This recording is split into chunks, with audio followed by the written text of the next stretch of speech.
इन सभी प्रस्ताव को मिली मंजूरी। कैबिनेट नए बैठक। वीडियो में आपका स्वागत है दोस्तों। मेरे चैनल पर बने रहें और अधिक से अधिक सब्सक्राइब करें। तो मध्य प्रदेश कैबिनेट बैठक में हुए अहम फैसले। मध्य प्रदेश की कैबिनेट बैठक में आचार्य विद्यासागर के प्रति शोक व्यक्त कर श्रद्धालु सुमन अर्पित किया और 2 मिनट का मौन भी मंत्रिमंडल द्वारा किया गया। कैबिनेट बैठक में कई अहम प्रस्तावों को मंजूरी मिली, जिसके बारे में हम यहाँ विस्तार से जानने वाले हैं।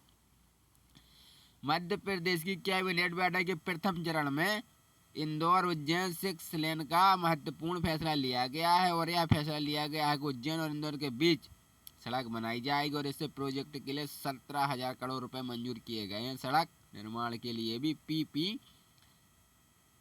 मॉडल चुना गया है और उज्जैन ग्वालियर मेला के तहत ऑटोमोबाइल पर 50% की छूट दी गई है। मध्य प्रदेश की इन कैबिनेट बैठक में युवाओं के लिए फैसले लिए गए हैं, जिसमें लोक सेवा आयोग के खाली पद एच.एस. मरकाम नरेंद्र कुमार कोष्टी जी के साथ लोक सेवा आयोग की सदस्यता टीम नियुक्त की गई। इसके साथ ही 500 करोड़ रुपए का पंचायत ग्रामीण विकासों के लिए किया गया है प्रावधान। सीएम मोहन यादव की कैबिनेट बैठक सरकारी कर्मचारी के मानदेय में वृद्धि करने पर फैसले जल्द ही लेने वाली है और गौशाला के लिए भी राशि का आवंटन जल्द किया जाएगा। मोहन कैबिनेट की बैठक में गौशाला का निर्माण जल्द करने का फैसला लिया जाएगा, क्योंकि कैबिनेट इनमें इस बात पर फोकस किया गया है कि चाहे कि गौ माता सड़कों पर ना दिखाई दें।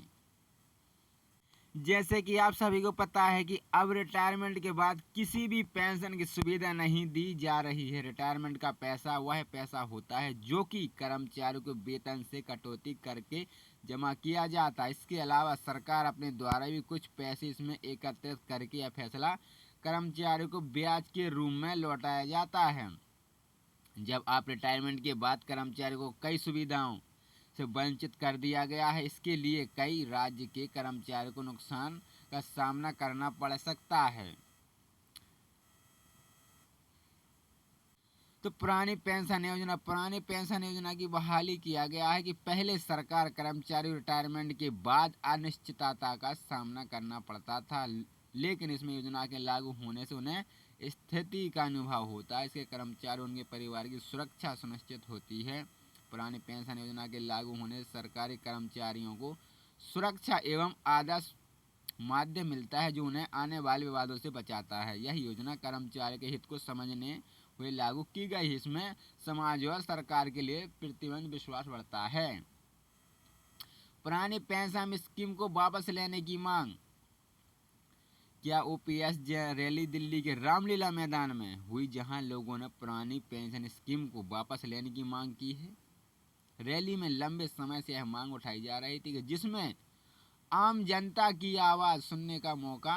महिला और कर्मचारी विभिन्न राज्यों से इन रैलियों में शामिल होकर अपने अधिकारों की रक्षा की लोगों को राज्य और केंद्र सरकार से पुरानी पेंशन स्कीम को लागू करने की, ताकि कर्मचारियों को सामाजिक सुरक्षा मिल सके। रैली के माध्यम से लोगों ने केंद्र सरकार को चेतावनी दी है कि वे पेंशन स्कीम को सभी राज्यों में लागू करे, ताकि सार्वजनिक सेवा करने वाले लोगों को उचित सम्मान मिले।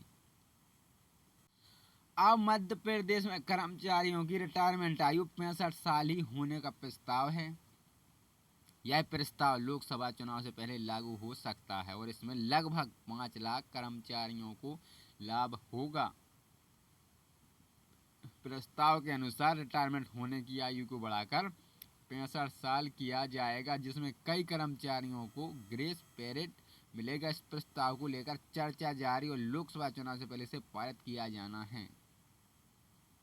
भाजपा के संकल्प पत्र में यह शामिल था कि जितने मध्य प्रदेश में सरकारी कर्मचारी हैं, उन्हें रिटायरमेंट की आयु को एक समान किया जाए, लेकिन ऐसा नहीं हुआ। तो उसी प्रक्रिया में प्रस्ताव बन चुका है और इस प्रस्ताव को लेकर चर्चा हो चुकी है कि पत्रचार का दौरा चल रहा है।